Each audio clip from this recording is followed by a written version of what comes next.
Mishat the Shmaya Shabbos Pashas Dvorim Shabbos Chazoin Tovshin Dal Mem. This is the Maimer that Rebbe said exactly 40 years ago on the Shabbos before Tisha B'Av, which would be like yesterday, Pashas Dvorim. And Pashas Dvorim is always the Shabbos before the 9th of Av. And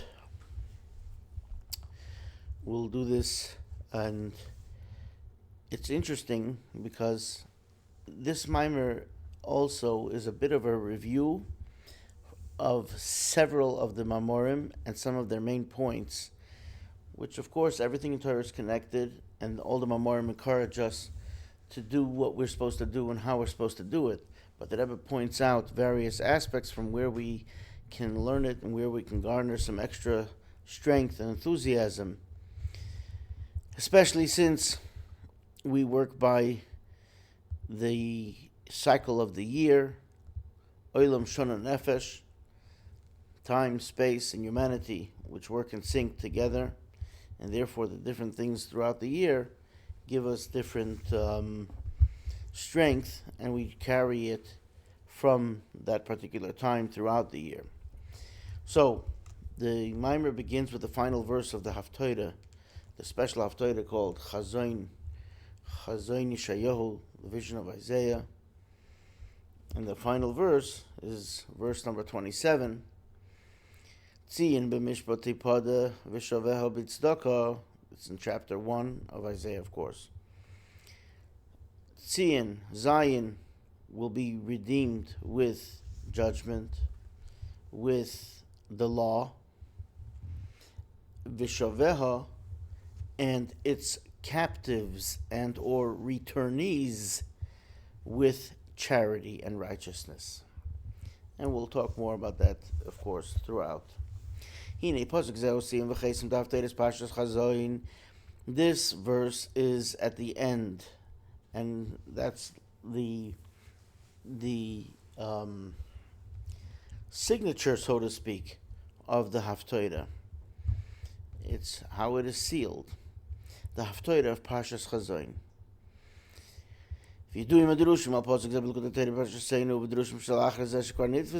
And we know the discourses of the Rabbi, starting with Alter Rebbe and the Likutei Torah of our Parsha, Parshas Devarim, and the subsequent discourses that have already been published, printed, the Holy Nisha B'Dfus L'Doros, and certainly when something has already been published, it is everlasting for all generations.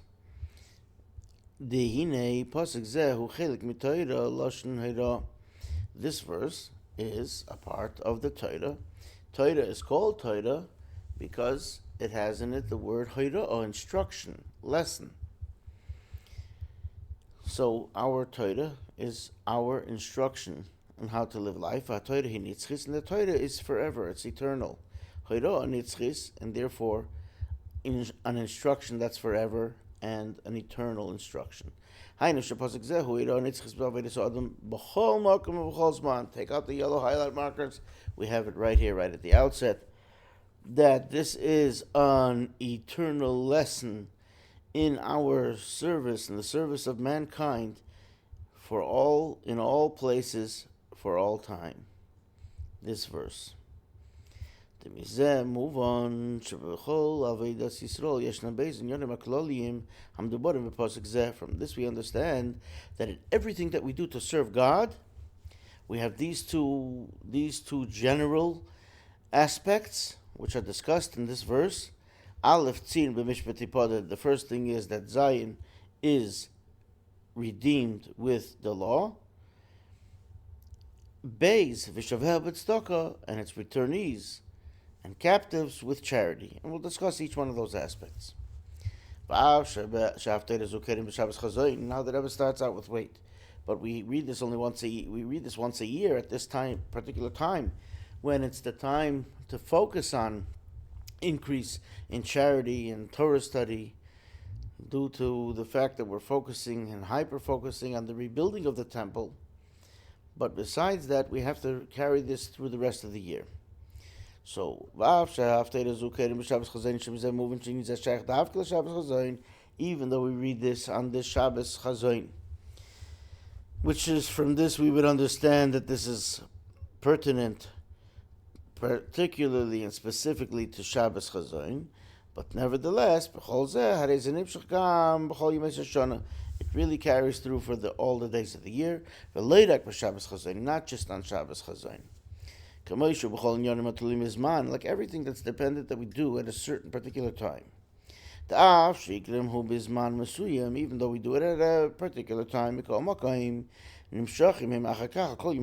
nevertheless, the lesson and the strength and the inspiration are carried through afterwards in all the days of the year.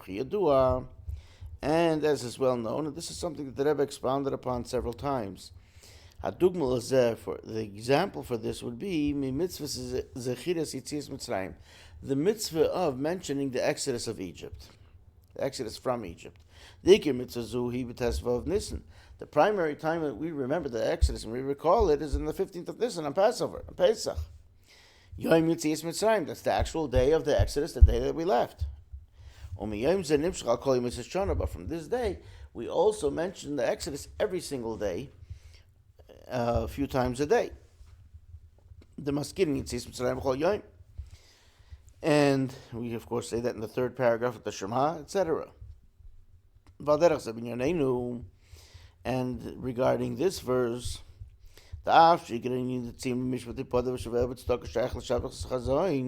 even though the primary aspects of Zion will be redeemed with the law and its returnees and captives with charity and righteousness, that is connected directly to the Shabbos before Tisha B'Av, the Shabbos before the day that we marked the destruction of the temple, the first temple, the second temple, the saddest day of the year. Nevertheless, it continues and it is drawn through all the days of the year.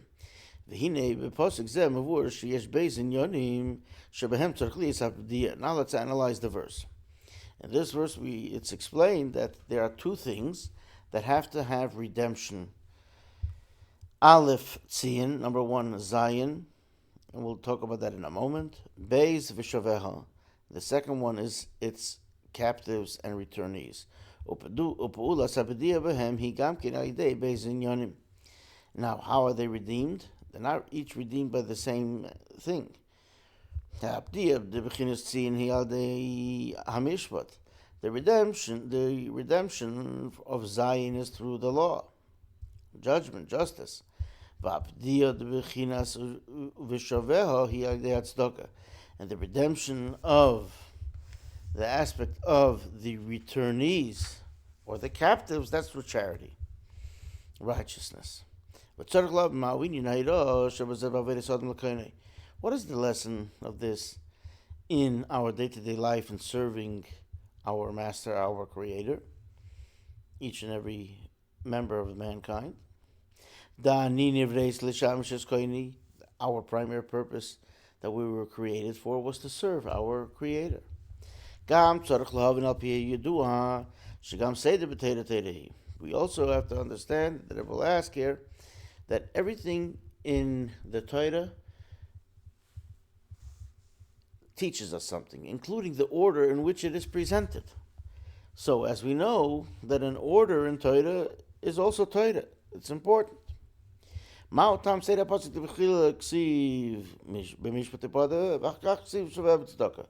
what's the reason that in this pasuk the order is, in this verse, we say, first, Zion will be redeemed with the law, and afterwards it says, and the returnees, captives, with righteousness.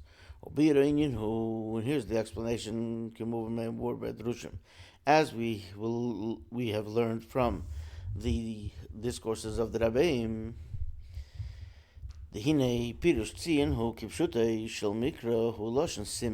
What does the word Zion mean? And if we're allowed to go on a bit of a tangent here, because sometimes people speak about quote-unquote Zionism. It's a very famous term. And people say, what's Zionism? Why is it called Zionism? What does Zion really mean? So, the word Tzion, here the Rebbe will say, Dehine Pirush Tzion hu kipshuta shel mikra, in the simplest way, the verse shu loshen siman. It means a symbol, something that's a sign, something that identifies something else. And interestingly enough, the Rebbe brings the verse from the prophet of Ezekiel, where he tells the story of the Armageddon, of the war of Gog and Magog, that when they will find something and they will build a marker. Tzion means a marker next to it. So that's what it literally means. A marker of a grave, it's called a tzion.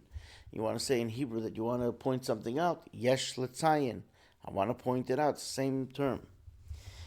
So, the symbol there, when we say Zionism, is the symbol of God where He rests in this world, and that's the place where the Holy Temple is and where the people serve God, etc., the holiest place on earth, like we say in the prayers every day. We pray to God that our eyes be able to see when you return and how you return to Zion with mercy. So, here he says, the Bechol Simin. So now, why is that term used? And there's a reason why the term is used, and that's what the Rebbe is going to explain. The Chol Simin Yesh Beis Tchunas Hafchias. Everything, by definition, the mere fact that there's a symbol is symbolic. A symbol has its own content, but it symbolizes something else. So it has two opposite characteristics. The mitzad echad hasimin einei hadavar atzmai. The symbol isn't what it is symbolizing. It is the symbol of something else. Elohu simin al hadavar hahu bilvad. It's only a symbol for that thing that it is symbolizing. But on the other hand, because it symbolizes something else, it has to then have some type of connection and maybe content of what it is that it is symbolizing. So it has its own significance in its own right. And indeed, let's talk about let's say a marker has an innate holiness that marks off a grave, especially by the righteous, and that's why if somebody has to change a marker, or a marker disintegrated, the marker has to get buried. It has holiness in and of itself. This is a side note. Move on the Indian scene, Koyal and Yisrael. So now we know that when it's saying the symbol here that it's being discussed is the godly soul amongst the people of Israel. The Hine. How does the Alter Rebbe describe the godly soul? In Tanya, this is what he says. The second soul in the people of Israel is a portion of God from above and from the supernal realm, actually so. Then it has both aspects of a symbol. It symbolizes the God and everything that God is. God is all inclusive of everything in the world. But every soul is only particular to that individual. It's not the whole world, it's not the whole God. God is everywhere. God is everything in the world. But the soul is symbolic of the all-encompassing God Almighty. And like the Alter Rebbe adds, actually, that's what it's called. It's a piece of God. Everyone has a piece of God. And like the Baal Shem Tov says,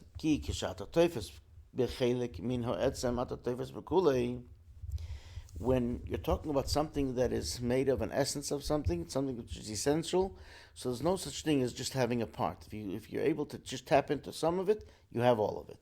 So when you grab a piece, so to speak, of this essence, you have the whole thing, because it is something which is essential. So you have the whole all-encompassing power, even though it's just a part. But on the other hand, It's just symbolic of the greater part of God because it's limited to the personality and the person that has this soul. That's what it's called, a part of God, a portion. That's all it's called, a portion of God. It's not the whole God. It's not by every person because there are other people. And they're also tapped into the same God. Hainu shehirak chelik is just a part, and that's why even within this person itself, the godly soul is called the second soul. The way it comes in after the animal soul. The animal soul is what animates the person and makes them exist. And it's also, of course, godly, and the Rebbe will talk about even the fact that the body itself is godly. And like our sages have taught, the Yitzhara comes along when it puts up its fight and says, hey, I was here first, and I get first dibs and everything. When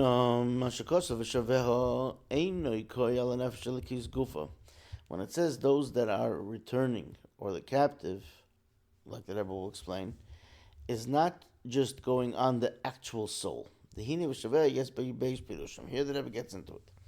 Number one, the term v'shaveha, and I've been saying it from the beginning here, has two explanations, and the Rebbe says this in many places. Echad miloshin shiva v'chazora. One means to return. Shaveha, those that return. V'shaveha hainu hashavim shalo. It's returnees. Beis v'shaveha kamoi ushvuya hainu hashvuyim shalo, or shvuya, the captives that are there, they will be redeemed.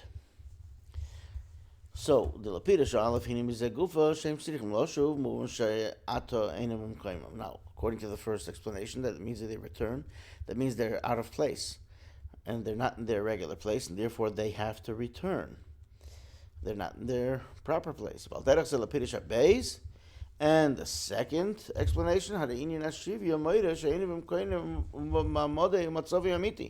it also illustrates that they're not in the proper place. They're being held captive somewhere, not in their proper space, not in their proper situation, not in their true sense, true place, where they really have to be. You can't say that the godly soul is not in the right place. The godly soul is here, and it's been given a mission to join and fuse with the body and the animal soul. We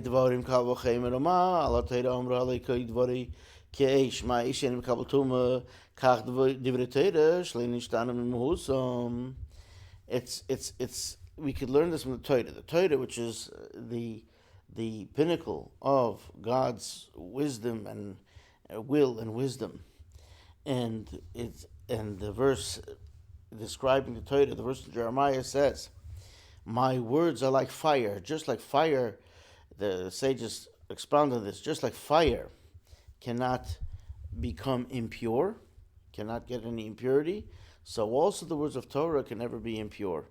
Even the most impure person or somebody who came in touch with impurity could study Torah, no matter what. Because the Torah always remains godly.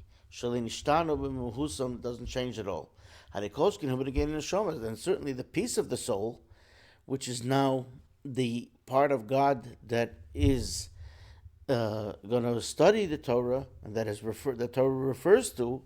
So in a certain sense, then the soul is of course higher because it's a piece of God, and Torah is God's thought. So that is also then in its proper place and can't be changed. It's not in the wrong place, so to speak. This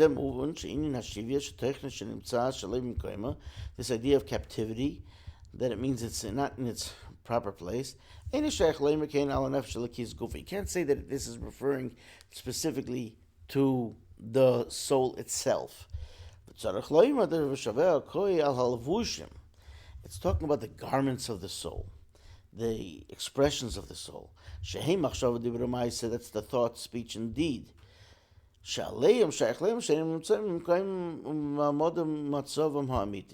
About them you can say that they're not in the right place because they got stuck.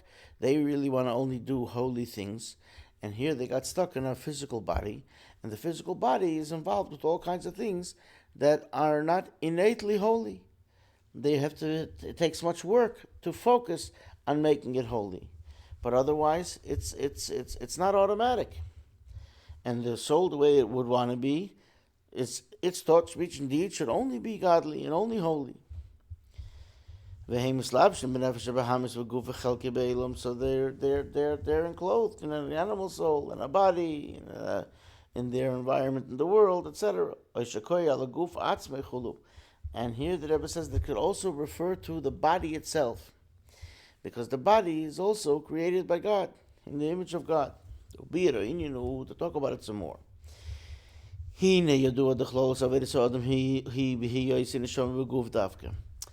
The way, the greatest accomplishment, the goal, the purpose of creation is, and the soul's part in it, is when it's in a body. Souls, before they come down, or when they're already after they were in the body, are not the primary movers and shakers of the goal of creation. As a matter of fact, it's secondary. So the soul comes here so that it can accomplish more and bring about growth to itself and pleasure to God. And in certain Ramadim, as we have learned, God, so to speak, grows within himself, especially in terms of his pleasure. Now, that's through what we are doing. So, therefore, the goal is for the soul to be in this unit of the fusion of godly soul, animal soul, and body. Where do we see this? When the Torah was given. How was the Torah given? It was given to people who were made of flesh and blood, souls and bodies, physical bodies on this earth. As it's explained elsewhere, the way God gave the Torah, it says the Lord came down onto Mount Sinai. And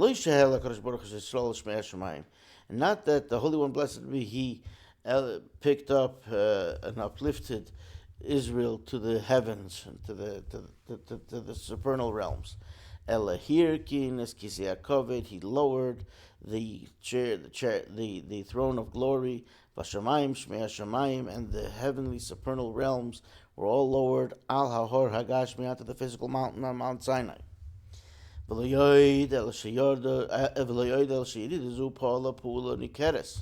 Begashmi is hahor.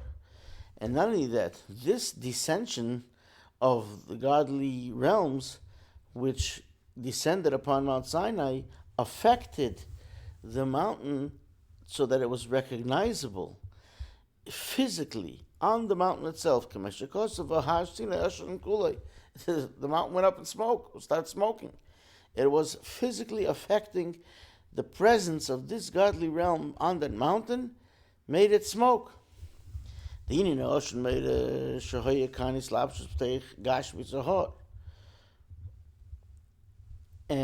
the smoke illustrates and shows that there was an actual God permeated and enclosed, so to speak, the physicality of the mountain. And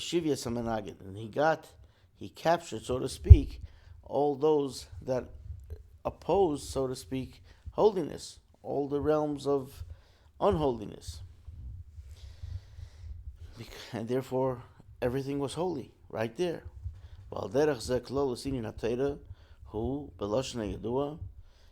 And just generally speaking, Torah is B'lashon HaYadua, and like the term that we know well from the law in Maimonides, which says, Shenitna La'aseh Sholem Ba'olam, the Torah was given so that it makes peace in the world. Just parenthetically, that's where it speaks about the law of if somebody only has enough funds to purchase either Hanukkah lights or Shabbos lights, they have to light the Shabbos lights, because Shabbos lights are there to bring peace into the home, and the Torah was there only to bring, that's the primary focus of Torah, so something that brings peace is more important than the fundamental commemoration and lessons and inspiration of Hanukkah, That's the Shabbos candles. The Rambam says it over there. So, and that's the source that we have for this whole idea that Torah was given to make peace in the world.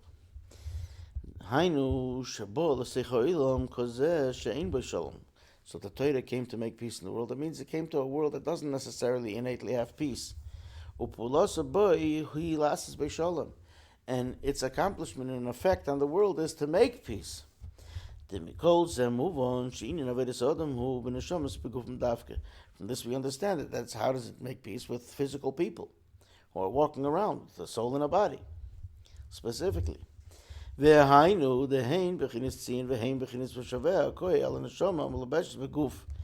the idea of Zion, the symbol, and the one who is a captive are both referring to the soul which is enclosed in the body. But nevertheless, there are two aspects here. The Tzion koyal b'chinas neshama gufa. Zion means the soul itself, which is symbolic then of the overall godliness. Hanefesh lekis, the godly soul, v'shaveha, and the captive koi al halvushim. That already means the garments of the soul. Shein machshova dibur u'maisa mislapshim b'nefesh b'hamis v'guf v'chelke b'elam. The thought, speech, and deed of the godly soul, which are enclosed in the animal soul, in the body, and in their part of the world, which therefore give it the challenges that we're all challenged with, because we don't automatically just want to do what we're supposed to do and what is holy and what we're commanded to do. Again, like the Rebbe says, or it goes on the body itself. And you'll notice that here the Rebbe again finishes this paragraph exactly how he finished the previous paragraph, because he's pointing out the fundamental importance that we have the mission, the task to bring godliness to this world is for the human being.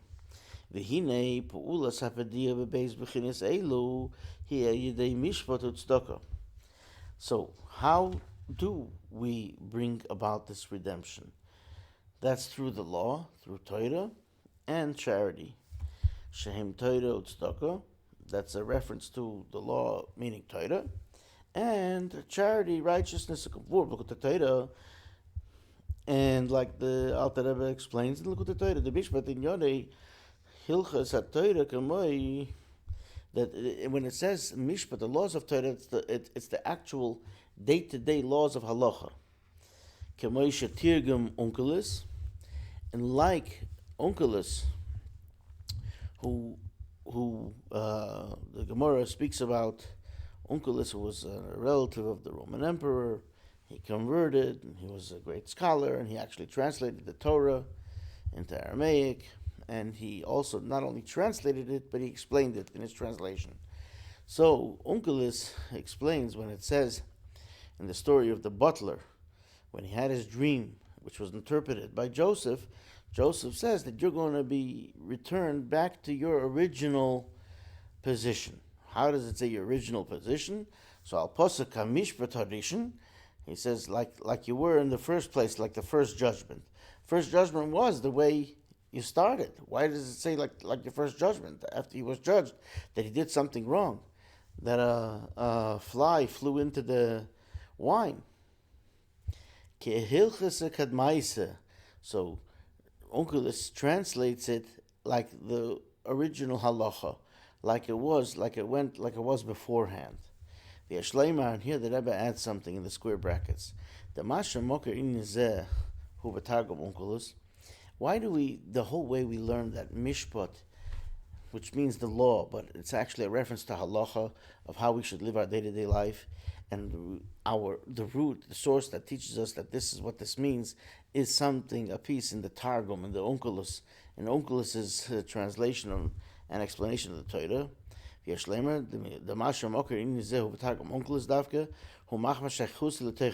because this is the general lesson that we want to learn here in the first place. We actually learn in Torah and this is interesting, in the portion of Mishpatim, which is also the same word, The Rebbe doesn't say it here explicitly, but it may be implied. One of the things that could be refined are the languages of the nations of the world, and they can be transformed into holiness. How can they be transformed into holiness? By studying Torah in those languages. That's something that Rebbe pointed out, that the previous Rebbe had Torah translated, the Rebbe himself translated Torah even before he assumed the leadership, and it was one of his focuses to publish Torah in all languages to bring about Torah's accessibility. But not only does it bring about Torah's accessibility, but here the Rebbe explains that it therefore elevates the whole world, because the world is learning Torah in languages of the world, so in all the different languages. And we see that from the fact that we read in yesterday's Parsha that Moshe Rabbeinu began his 37-day sermon before his passing on the first day of Shabbat. It says, Be'er Torah Zois. The sages teach us that he starts to explain the Torah and into 70 languages. So he gave that to us so that we're able to, for all time, to elevate all the languages of all these nations that are behind those languages. So, that's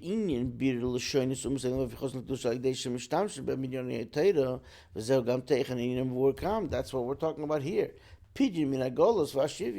To redeem from exile and captivity. In other words, those languages are held captive amongst nations that are not necessarily focusing on the godly purposes. And here, by studying Torah in those languages, we can elevate it. So therefore, the Rebbe says that therefore we learn what Mishpat means from a translation, because it's not the original holy tongue, so to speak. Now back to the regular part. The Hine, Ha'hefish, B'nei Tzedakah, before becoming Mekemis. What's the difference between Torah and Tzedakah? It's explained in several places. In Chassidus and in the explanation of the sages, charity and Torah and charity have different directions how they accomplish what they have to do. From above to below, from below to above. The Torah is going from above to below. Like it says in the verse when Moshe Rabbeinu was talking about in this coming week's Parsha V'aschanan, that from the heavens he made you hear his voice. Ukinal, and like we said a little earlier, he lowered the heavens and the supernal realms of the heavens. The Gam B'hiyes HaTeira L'mata Nimshel L'Eish, and when the Torah is here on this earth, it is also compared to fire. Like the verse that we already mentioned earlier, that my words are like fire. How does fire work? Fire is always striving to go up. That's why the flames always go upward. Kivur B'Tanya, like Tanya also talks about this. In chapter 19, and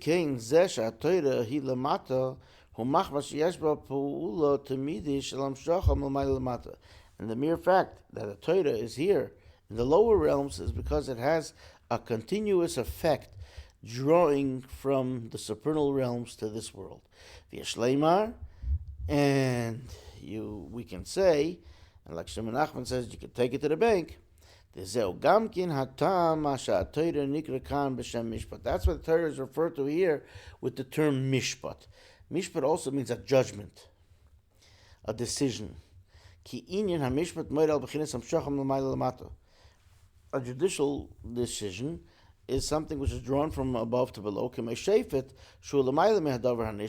judge, which is higher than what is being judged. He judges it. He judges the case from above to below. But what is charity about? That is to elevate and to bring up from below to above. And like the verse in Proverbs says, charity uplifts a nation. Shenyanahu ha'aram v'ha'agbo. Its whole thing is uplifting and to raise. And that's the way all the mitzvahs are about. Tzedakah, he clothes kol mitzvahs. Charity, tzedakah, is the general mitzvah for all the mitzvahs.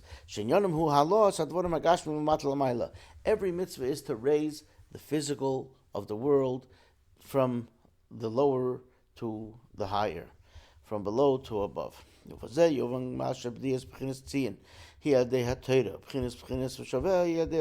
we can understand why the level of Tzion, which we said before, is the soul. That is through Torah, and the redemption of the captive part, the garments, the thought, speech, and deed, is through charity. The Torah is the same here, like the Alter Rebbe explains in Tanya, as it is there, even though it talks about different subjects and subject matter, but it's the same thing. It's just the way we can relate to it. So the Torah is the essence of God's thought and intellect, and the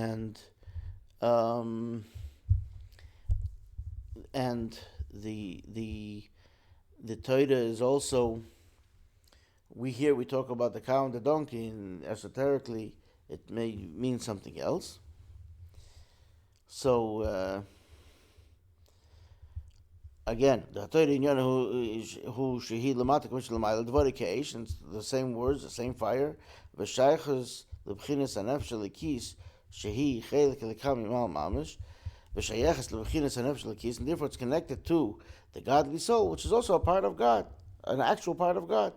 Like we said, Mashenkin, you're not tzedakah b'lasa u'be'oni. But charity affects a pauper. He has to be elevated from his level. That has to be the idea of returning. And the captive has to be released. That's why we understand why the first thing he says is that Zion is redeemed with the law. Because Torah has to come before the performance of mitzvahs.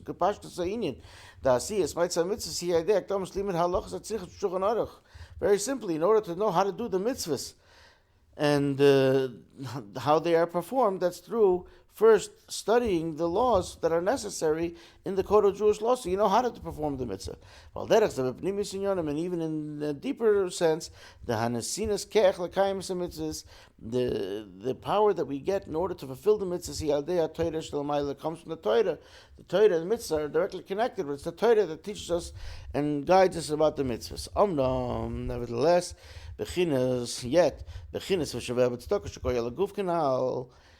now, the idea that the captives are redeemed with charity, that's a reference to the body, as in here the Rebbe says body, not so much the thought, speech, and deed, but the actual body, because remember that the body is also godly. The way it goes back is even higher than the level of Tzion, which is the soul. And the Rebbe explains, the body also has something godly. Nothing creates itself, so God created the body. And the body has then the power of the Creator in what is being created. Ella, and that the consistent, the continuous power. The body doesn't feel it. The mere fact that you don't feel it, it's because its root is so high. So that's why you don't feel it. Like the Rebbe said in the last several Mamorim, whatever is the highest falls the lowest. Like we said, the brick wall, when it tumbles, the bricks that are the highest fall away the furthest from where it was. Through charity, we bring about that the body should then become holy and come higher to where it is created. That's the return. And just like the word repentance also is return. This is the idea of Veshaveha B'tzedakah. This brings about the elevation of the whole body and the whole unit. And therefore, the return is to their root and source, which is quite supernal and very lofty. And this is the idea of Zion and with the law and its redemption is through the law, and the captives through charity. The Bechinas Tzion he had some Menachem shetzarich lifel hapedia. So the Tzion, we said, that's the piece of the soul, and that has to also be redeemed. But then the return and the returnee and the captives is the soul, which is in the body, or yalavusha neshama, or on the garment. We have to accomplish within them to be raised and elevated from below to above. The opposite. Usually we say the soul came from the high peak to the low pit. Now we have to go out of the low pit back to the high peak. Then how is this redemption come about? Through serving God in both these ways. To uplift, and like we said, there's both ways of going, to bring it up and to bring it down. So first we bring up, and through this we also drawing from above. Like God says, I'll go amongst you. This going is both ways, up and down, north and south. Like it's explained in many places. Behind it, God helps, like we're learning the last few days in the Tanya. And then the person is able to serve God in its fullest, in the best way possible. In both ways of the Torah and charity. Torah study in the intellect, in the brain, in the head. And the fulfillment of all the mitzvahs with the 248 limbs. And here the Rebbe brings, like it says in the Kabbalistic book of Sefer Charedim, how the mitzvahs are divided up into, there are 248 positive mitzvahs which correspond to 248 limbs within the person. It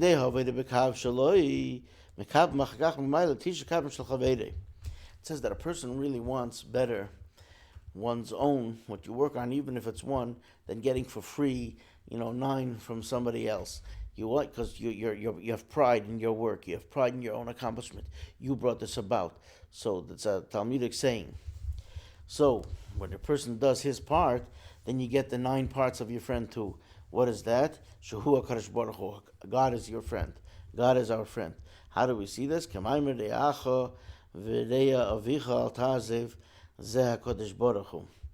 says, remember the story when the convert came to Shammai, then he came to Hillel, and Hillel said, what is hateful to you, don't do to your friend.